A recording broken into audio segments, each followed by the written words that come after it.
both to abolish it and institute new government, laying its foundations on such principles and organizing its powers in such form as to them shall seem most likely to affect their safety and happiness.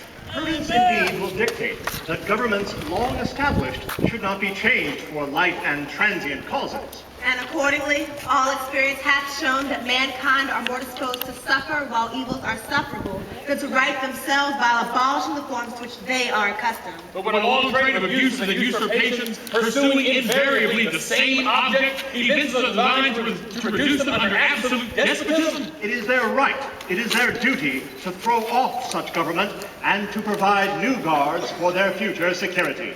The history of the present king is a history of repeated injuries and usurpations, all of them having in direct object the establishment of an absolute tyranny over these states. To prove this, let facts be submitted to a candid world. He has refused his assent to laws, the most wholesome and necessary for the public good. He has dissolved representative houses repeatedly for opposing with manly firmness his invasions on the rights of the people.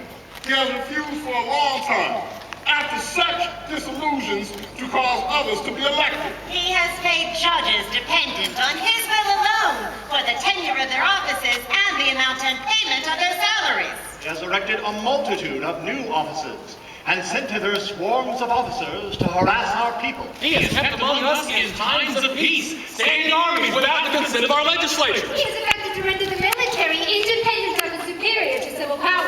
Combined with others to subject us to a jurisdiction foreign to our Constitution, giving his assent to their acts of pretended legislation. For quartering large bodies of armed troops among us. For cutting off our trade with all parts of the For world. imposing taxes upon us without our consent. For depriving us in many cases of the benefits of trial by jury. For transporting us beyond seas to be tried for pretended offenses. He has agitated his government here by declaring us out of his protection and waging war against us. He has plundered our seas, ravaged our coasts, burned our towns, destroyed the lives of our people. He is at this time transporting large armies of foreign mercenaries to complete the works of desolation and tyranny, already begun with circumstances of cruelty and perfidy, scarcely paralleled in the most barbarous ages, and totally unworthy the head of a civilized nation. In every stage of these oppressions, we have petitioned for redress in the most humble terms. Our repeated petitions have been answered only by repeated injury. A prince whose character is thus marked by every act which may define a tyrant is unfit to be the ruler of a free people. The representatives of the United States of America in General Congress assembled, appealing to the Supreme Judge of the world for the rectitude of our intentions, do, in the name and by the authority of the good people of these colonies, solemnly publish and declare that these united colonies are, and of right ought to be, free and independent states.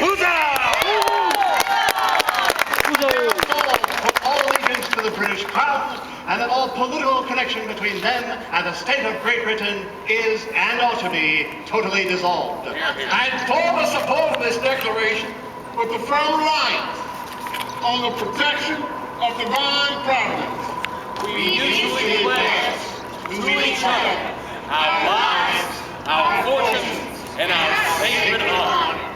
May God bless these United States.